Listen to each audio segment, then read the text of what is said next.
A demon once offered a king a perfect bargain. Asterisk, I will tell you a riddle, asterisk, it said. Asterisk, answer it correctly, and you go free, asterisk. Asterisk, stay silent, asterisk, said the demon.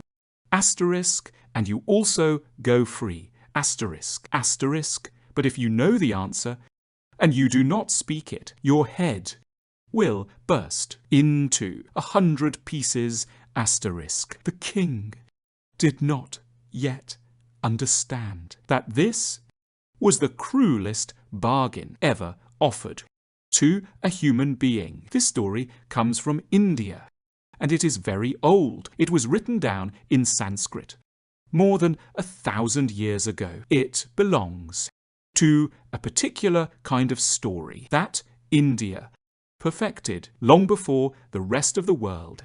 The asterisk frame tale. Asterisk, a story.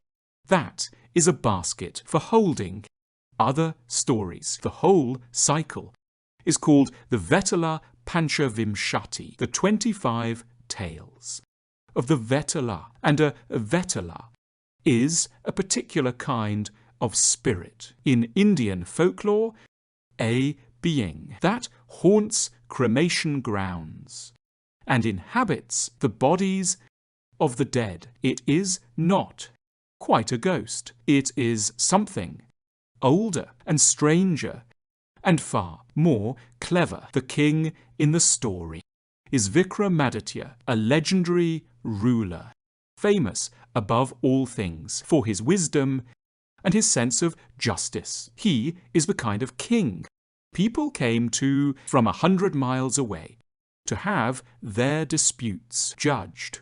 He always knew the right answer. He was, asterisk, never wrong, asterisk, and that, keep this in mind, that is exactly the weakness the demon is going to use to destroy him, because this story is not really about riddles. It is about a man who has built his whole life, his whole pride, his whole asterisk self, asterisk on the foundation of always knowing the answer. And what happens when a demon turns that foundation into fart? Trap. For many years, a wandering holy man, a monk, came to King Vikramaditya's court, and every single day, without fail, the monk presented the king with a single piece of fruit. The king thought little of it. He accepted the fruit politely and handed it to a servant, and the servant tossed it into the royal treasury without much thought. This went on for years, until one day a fruit was dropped and split open, and inside it, gleaming, was an enormous, flawless jewel. The astonished king sent servants to the treasury, and they found that every fruit the monk had ever given him had rotted away, and every single one had left behind a priceless gem. So the king summoned the monk and asked him, asterisk, holy one, why have you been giving me a fortune disguised as fruit for years? Asterisk. And the monk said, asterisk, great king, I have a task that requires a man of true courage and true wisdom. In all the world, there is only one such man. It is you.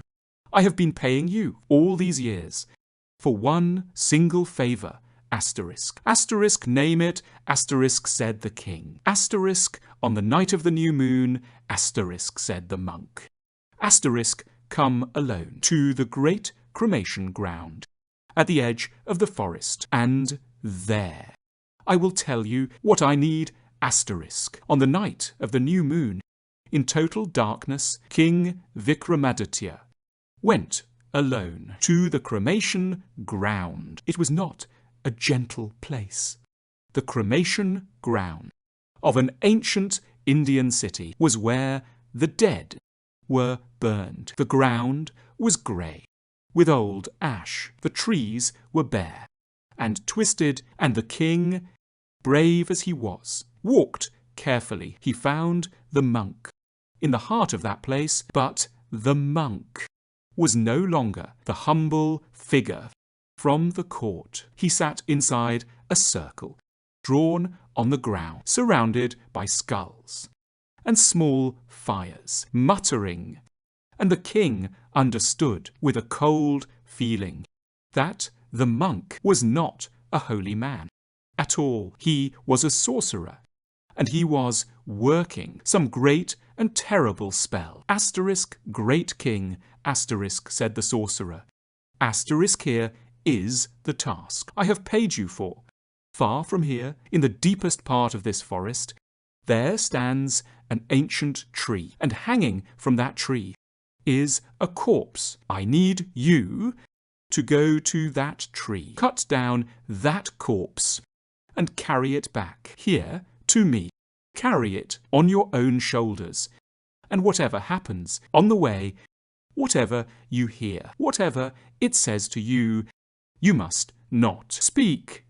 If you speak even one word, the corpse will escape me and fly straight back to the tree. Asterisk. The king did not like this, but a king keeps his bargains, so he bowed, and he walked alone into the black forest. The king walked a long way into the forest, and at last he found the tree. It was vast and ancient and dead, and from one of its bare branches, turning slowly in the night air, hung a corpse. The king climbed the tree.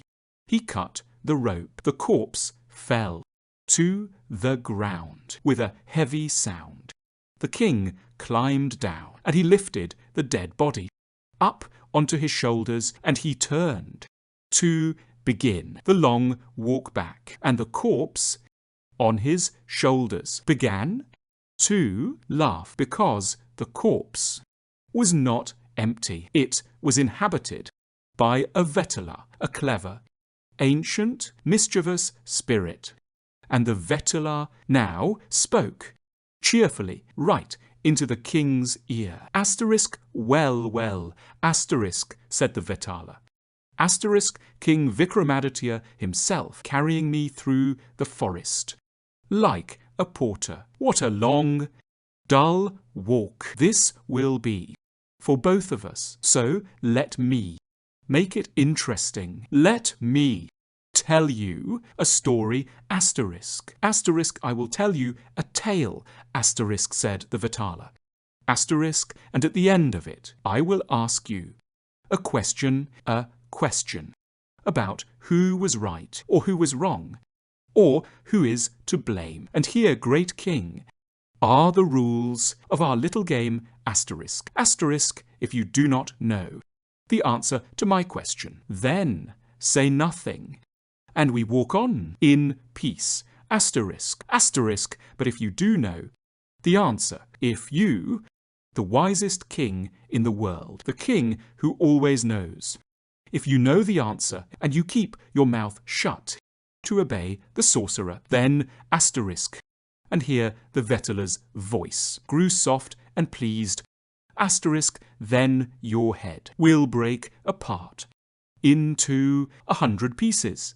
Asterisk. And so, as the king walked, the Vetala told its first tale. It was a story about 3 suitors who all loved the same young woman. Before any of them could marry her, the young woman suddenly died. The 3 men were heartbroken. The first suitor built a small hut at the cremation ground where her ashes lay, and he stayed there, grieving, and would not leave.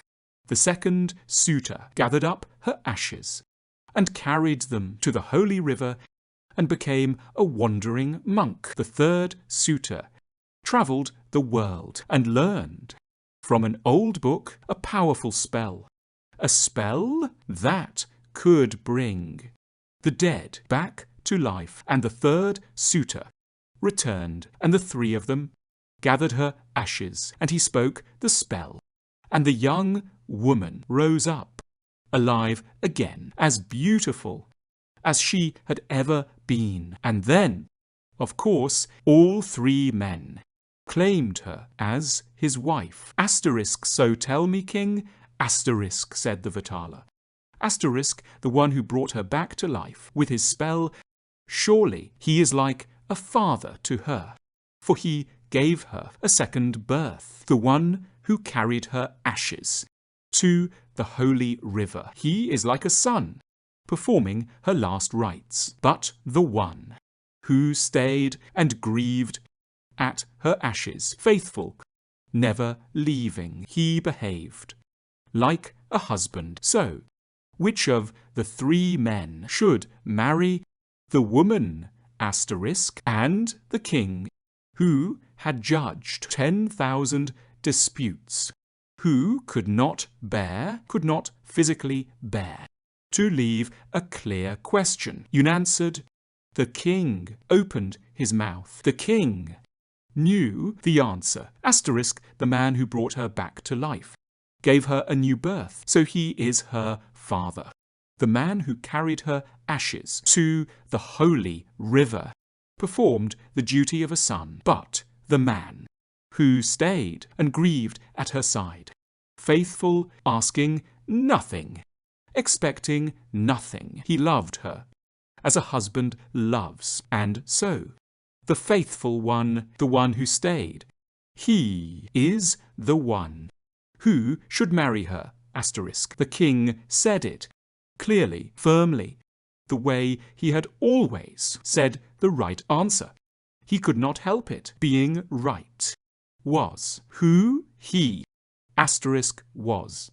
Asterisk, and the instant the last word left his mouth, the corpse, asterisk, laughed, asterisk, and leapt off his shoulders and flew in a blur of pale cloth all the way back through the black forest to the ancient tree. The king stood alone in the dark, and he understood now the shape of the trap. The Vatala's rule had two parts, asterisk, if you know the answer, you must speak it, asterisk, for the king could not survive knowing and staying silent, asterisk, but if you speak, the corpse flies back to the tree, asterisk.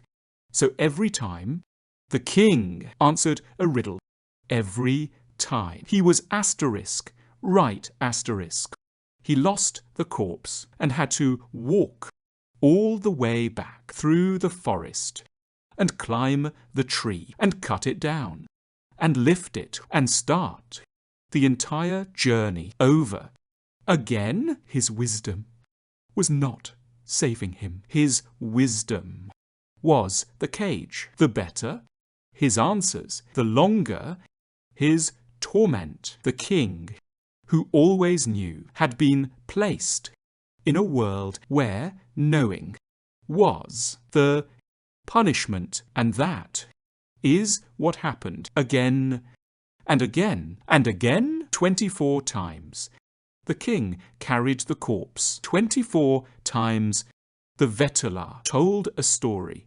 each one a knot of impossible justice, a king and a thief, a wife who loved two men, a child who was promised to a monster, a father who sacrificed everything for a stranger, each tale ending in a question sharper than the last, asterisk, who was right, who is to blame, who was the better human being, asterisk, and 24 times.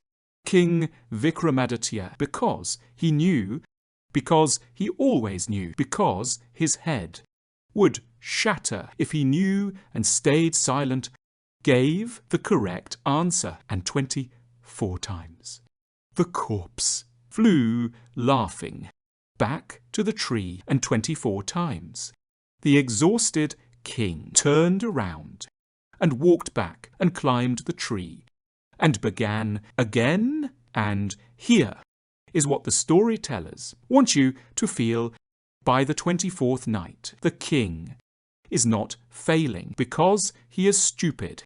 He is the wisest man alive. He is failing because he is wise, and because he cannot, for the life of him, stop being wise. He cannot let a question go.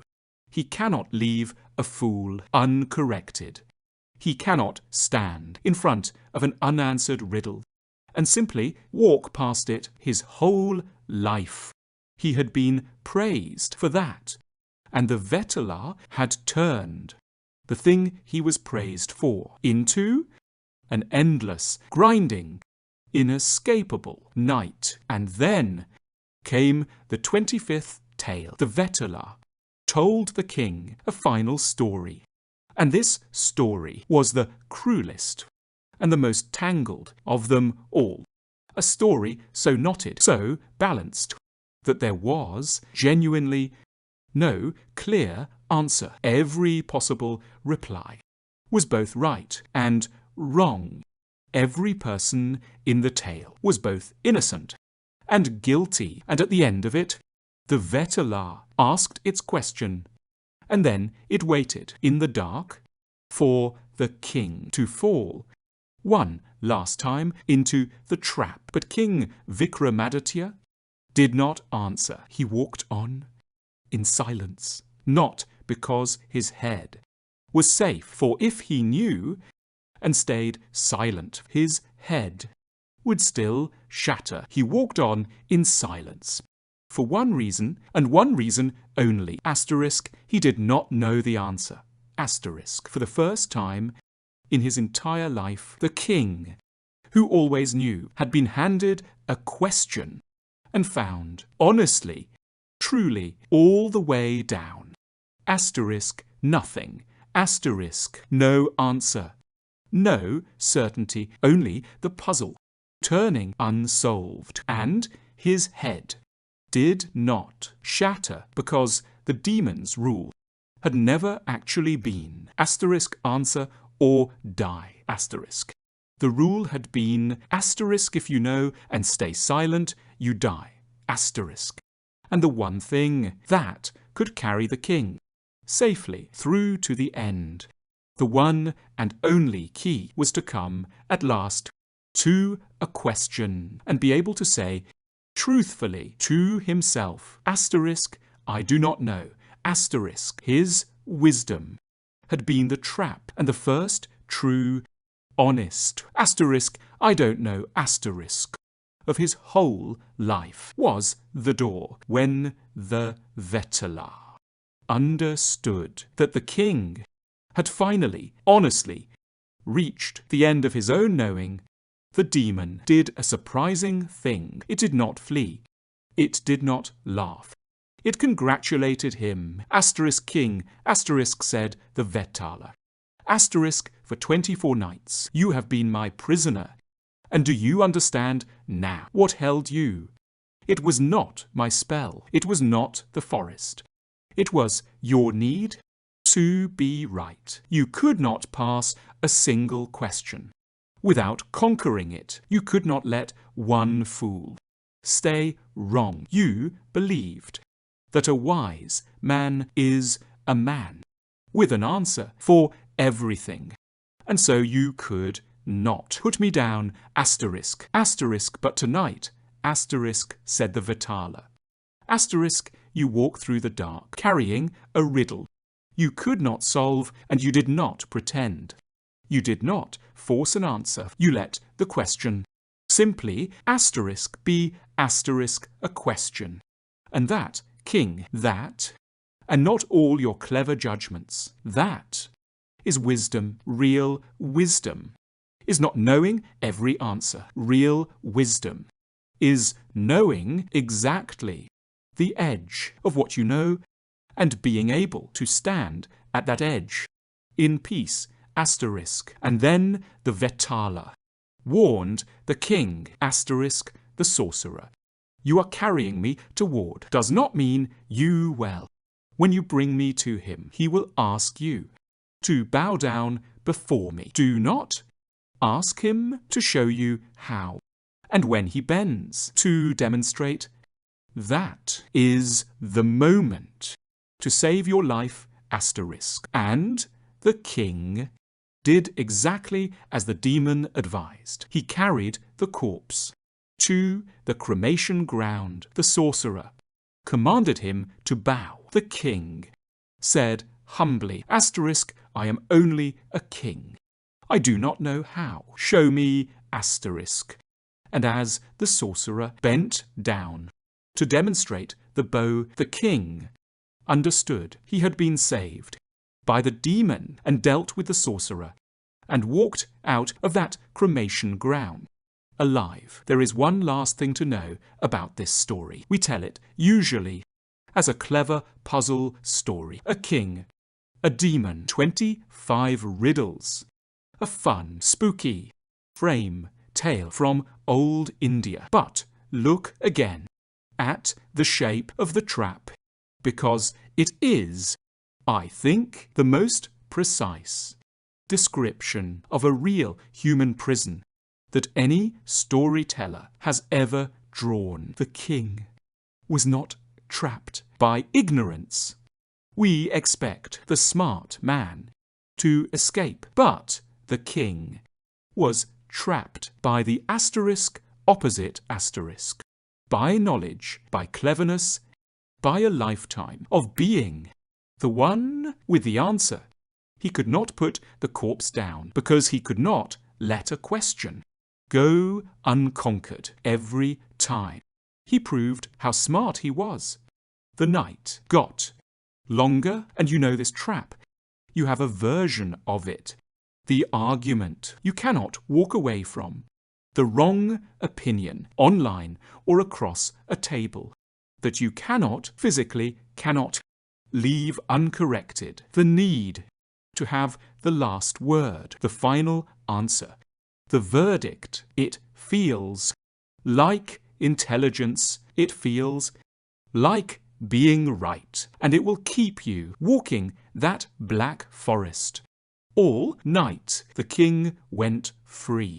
The moment he could say 3 words, honestly, all the way down, without shame, asterisk, I don't know, asterisk, not as a defeat, as a asterisked door, asterisk, the wisest man in the world discovered on the 25th night that wisdom was never having every answer. Wisdom was knowing exactly the edge of what he knew and being able to stand at that edge with an open, unsolved question in his hands and feel not panic but peace. So the next time you are carrying a riddle you cannot answer, a person, a loss, a question with no clean reply, do not force it. Do not pretend.